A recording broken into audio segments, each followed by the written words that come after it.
Mesdames, Messieurs, bonsoir. Merci de nous rejoindre dans votre journal de Calédonia du lundi 9 décembre. Voici les titres.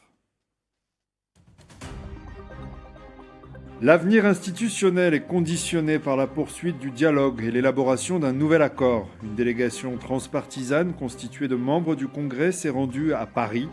Elle revient avec un calendrier pour aboutir à cet accord global avant le 31 mars 2025. La réaction de nos élus sur cette nouvelle feuille de route dans un instant. Et pour poursuivre dans cette démarche, alors que le projet de loi de finances 2025 de l'État est au point mort à la suite de la motion de censure ayant entraîné la chute du gouvernement Barnier, le pays subit les conséquences de plein fouet. Malgré une loi de fin de gestion 2024 adoptée in extremis, les collectivités sont au plus mal. Pour en parler, tenter de voir comment débuter l'année 2025, nous serons en présence de Velma Falaeo, la présidente du Congrès de Nouvelle-Calédonie. En fin de journal, vous verrez que le Père Noël commence déjà ses livraisons de cadeaux. Nous irons dans la petite école de la tribu de Juanono, à Oué, à Lifou. Avant de clore leur année, les maternelles ont eu la surprise de voir arriver le Père Noël par bateau.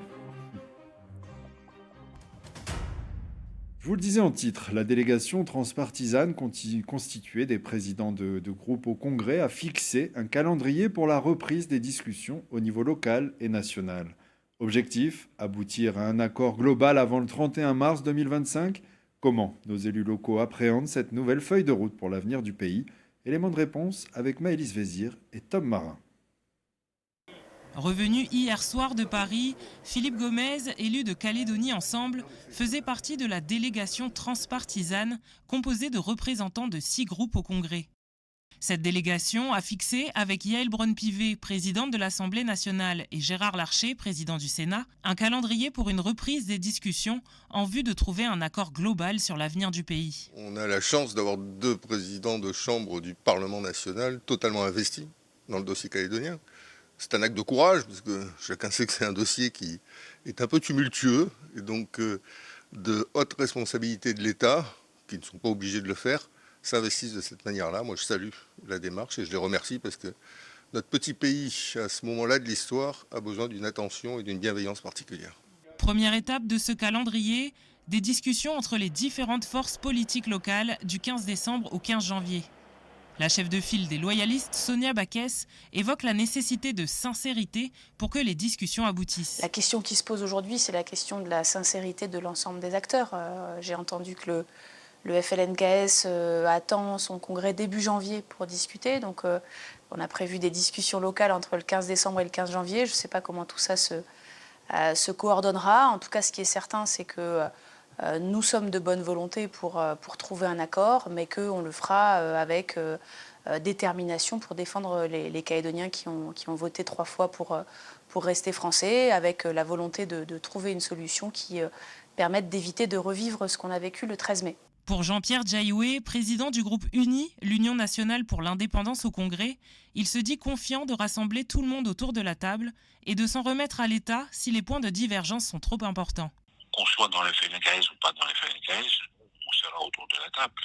Je suis confiant. Là, j'ai eu une discussion à Yengen avec le nouveau président de l'Union calédonienne. Ils affichent vraiment la volonté de reprendre les discussions avec tout le monde. Tout le point de divergence, on essaie d'aller le plus loin possible. Et à un moment donné, si on constate qu'on ne peut plus avancer, et c'est là où on demande à l'État de rentrer dans la discussion. Parce que l'État ne doit pas simplement jouer le partenaire impartial, neutre. Il a une part de responsabilité, il doit être un acteur, un partenaire actif. Reste à définir le format que prendront les discussions avec l'État dans un contexte où le gouvernement Barnier a chuté depuis le 5 décembre dernier. À voir si cela impactera la date butoir du 31 mars 2025, date à laquelle, selon ce calendrier, un accord global doit être signé. Beaucoup d'incertitudes économiques et politiques minent le moral des Calédoniens. Quelles solutions s'offrent aux collectivités face à la crise inédite que nous traversons? On en parle dans notre œil de la rédaction avec notre invitée, la présidente du gouvernement, Velma Falaeo.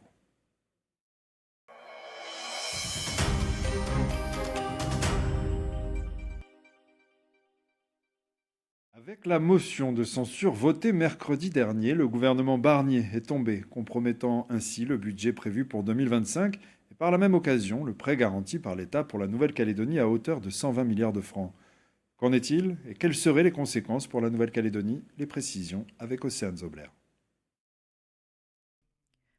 Pour éviter une paralysie administrative en cas d'absence du budget, la loi spéciale annoncée par Emmanuel Macron permettrait de garantir la continuité des services publics en prolongeant les règles budgétaires de 2024. Cette loi serait effective en attendant un nouveau projet de loi de finances qui devra être proposé début 2025. C'est nécessaire pour en effet protéger les Français des hausses d'impôts mécaniques liées à l'inflation, parce que je refuse que les Français paient la facture de cette censure. Et c'est aussi nécessaire d'avoir ce budget en tout début d'année prochaine pour permettre au pays d'investir, comme cela a été prévu, pour nos armées, notre justice, nos forces de l'ordre, mais aussi aider nos agriculteurs en difficulté qui attendaient le budget, ou venir en soutien à la Nouvelle-Calédonie. Mais qu'adviendrait-il du prêt garanti par l'État qui prévoyait plus de 120 milliards de francs pour aider la Nouvelle-Calédonie à se reconstruire ? Selon le député de la première circonscription, Nicolas Metzorf, dans une interview accordée à France Télévisions, la meilleure des choses, c'est que le président de la République nomme rapidement un Premier ministre pour se ressaisir du dossier calédonien et du budget.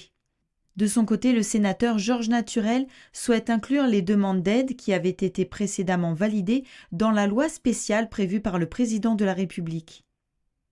Il nous reste maintenant à retravailler le budget pour 2025. Ça va me permettre de me battre pour obtenir de nouveau les améliorations que j'avais obtenues lors des débats au Sénat concernant le budget, en particulier pour l'accompagnement des entreprises calédoniennes. Je vais envoyer un courrier au président de la République, et donc qui sera transmis au Premier ministre, pour que les améliorations que j'avais obtenues lors des débats budgétaires au Sénat soient incluses dans la loi spéciale qui va être proposée donc, par le gouvernement sortant pour accompagner au mieux la Nouvelle-Calédonie en 2025. Malgré le vote de la loi de fin de gestion 2024 de 27 milliards pour la Nouvelle-Calédonie, aujourd'hui la situation reste incertaine sans budget voté. Pour évoquer plus en détail les conséquences sur les collectivités, notre invitée en duplex de Nouméa est la présidente du Congrès, Madame la présidente du Congrès de la Nouvelle-Calédonie, Velma Falao. Bonsoir, merci d'avoir accepté notre invitation. Bonsoir Antoine. On vient de le voir, le report du vote concernant la loi de finances dans l'Hexagone a des conséquences sur la Nouvelle-Calédonie. Très concrètement, comment sont impactées les finances des collectivités ? Effectivement, votre reportage l'a bien dit, c'est inquiétant, préoccupant, notamment pour 2025, puisque le PLF n'a pas été voté.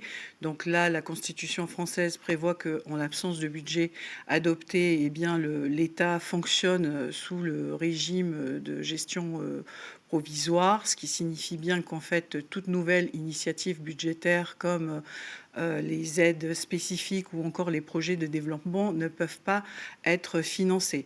Donc les aides qui ont été prévues pour la Nouvelle-Calédonie, et vous l'avez dit dans votre reportage, le prêt garanti par l'État à hauteur de 120 milliards est suspendu. Nous avons quand même eu la chance que le PLFG a été adopté mercredi dernier par 318 voix. Et justement, la décision modificative qui prévoit une avance remboursable à hauteur de 27,6 milliards est inscrite dans ce PLFG. Mais bien entendu, nous avons des préoccupations pour 2025. Encore une fois, nous espérons fortement que la Nouvelle-Calédonie sera inscrite dans le cadre de cette loi spéciale dont le président de la République a évoqué pour pouvoir envisager la suite. Il y a aussi la question du recensement de 2024 qui a été reporté à 2025, qui là impacte directement les dotations des communes. Oui, la situation pour 2025 est préoccupante, mais je pense que des solutions sont possibles. Le gouvernement de la Nouvelle-Calédonie a dit poursuivre un travail avec notamment la délégation, le chef de la délégation interministérielle qui est venu très récemment, Emmanuel Moulin. Donc les solutions sont possibles, gardons espoir. Et on y vient justement mercredi au Congrès. Un certain nombre de textes vont être examinés, notamment la délibération modificative numéro 6 du budget principal propre. En quoi cette délibération est-elle importante ? Alors elle est importante parce qu'elle va permettre notamment le financement du déficit du RUAM. Elle va permettre aussi de combler la dette des hôpitaux vis-à-vis des NERCAL. Elle permet aussi le financement du régime de droit commun du chômage et aussi d'apporter un appui financier aux collectivités comme les provinces et les communes. Oui, cette décision modificative est importante. À mon sens, elle sera adoptée ce mercredi en séance publique, mais les débats porteront notamment sur les modalités de la convention qui est jointe en annexe de cette décision modificative numéro 6, car vous le savez, l'État nous accompagne, mais attend aussi que nous prenions des réformes, notamment sur la TGC, sur un point de plus pour la CCS, et c'est là où certains, notamment les élus du Congrès, ne sont pas forcément d'accord. Pourquoi ? Parce que le contexte de la Nouvelle-Calédonie est actuellement très contraint et il n'est pas possible aujourd'hui de venir demander un effort supplémentaire aux Calédoniens. C'est là toute la différence, en fin de compte, entre les amendements qui ont été portés par la délégation transpartisane et ceux, en fait, qui sont portés par notamment les parlementaires. Le fond est le même, il faut un accompagnement de l'État, mais la forme, en fait, diffère. Les élus, et notamment la délégation qui s'est rendue très récemment à Paris, a mis l'accent que la Nouvelle-Calédonie avait besoin de subventions et non d'emprunts. On parle de retard de vote du budget. Est-ce qu'il y a-t-il un risque que le pays entre en cessation de paiement ? Il y a toujours des risques, hein. Vous savez, c'est comme tout. En plus, nous pensons à la Nouvelle-Calédonie, mais il faut penser aussi cette censure, elle a un impact sur tous les Outre-mer, sur la France elle-même. Et il y a toujours des possibilités. Cette loi spéciale qui sera proposée d'ici mi-décembre, nous l'espérons que les parlementaires soutiendront effectivement que la Nouvelle-Calédonie puisse être prise en compte pour que nous ayons une solution au moins pour le début de l'année 2025. Et on avance. Velma Falaeo, justement ce week-end, la délégation transpartisane composée d'élus du Congrès a de nouveau rencontré le président du Sénat et la présidente de l'Assemblée nationale, Gérard Larcher et Yaël Braun-Pivet, et se sont mis d'accord sur un calendrier pour la reprise des discussions. Les échanges entre parlementaires, est-ce une solution finalement pour aboutir à un accord ? Je suis en tout cas très satisfaite que ce point d'étape a eu lieu, puisque je rappelle que cela fait suite notamment à la mission de concertation et de dialogue que les présidents sont venus et ont conduit conjointement le mois dernier. Il y a notamment un calendrier qui a été tracé avec des discussions calédoniennes qui auront lieu les prochains jours, avec comme date butoir le 15 janvier pour pouvoir présenter justement une feuille de route avec les points divergents et les points convergents à l'État, pour que l'État puisse en fait ensuite intégrer, parce que c'est quand même le partenaire des accords, la séquence qui suivra, et la deadline, en fin de compte, c'est le 31 mars. Les intentions sont là. Quand on entend en fait les différents responsables politiques s'exprimer, on en voit bien que les intentions sont bonnes pour pouvoir avancer un accord. Encore faut-il qu'on discute, qu'on se comprenne, mais j'ai beaucoup d'espoir sur cette reprise de dialogue, et j'espère que les uns et les autres pourront faire en sorte que nous avançons et que nous regardons dans la même direction. Justement, pour vous, et ce sera le mot de la fin, une question un peu plus personnelle. Est-ce que la signature d'un accord avant le 31 mars vous semble possible ? Je ne peux pas m'engager puisque je n'ai pas vraiment participé, puisque je n'étais pas à Paris. Il faut quand même donner de l'espoir et des perspectives aux Calédoniennes et aux Calédoniens qui nous regardent. Je pense que c'est une première étape et que c'est vraiment une bonne étape. Il faut poursuivre le dialogue. Il faut poursuivre en fait dans l'intérêt des Calédoniennes et des Calédoniens. Donc aller de l'avant et laisser les postures politiques de côté. Velma Falaeo, présidente du Congrès de la Nouvelle-Calédonie, merci pour cet échange. Merci. Poursuivons. Et avant de nous quitter, je vous propose justement de nous rendre dans la petite école maternelle de Juanono, Hawe, à Lifou. Là-bas, le Père Noël est arrivé un peu en avance et par la mer, s'il vous plaît. Un bateau chargé de cadeaux, les enfants ont eu une belle surprise. Voyez ce reportage de Henri Nailolo.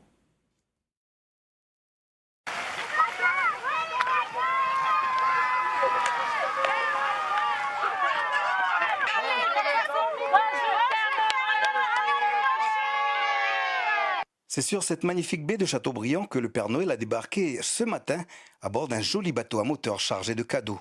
Sur la plage, une petite foule l'attendait déjà et ce sont les yeux pleins d'étoiles qui lui ont ensuite accompagné à l'ombre d'un grand arbre pour les cérémonies de Noël. Père Noël, alors pour t'accueillir ce matin, nous on a préparé 2 danses pour toi. Juste rien que pour toi, voilà.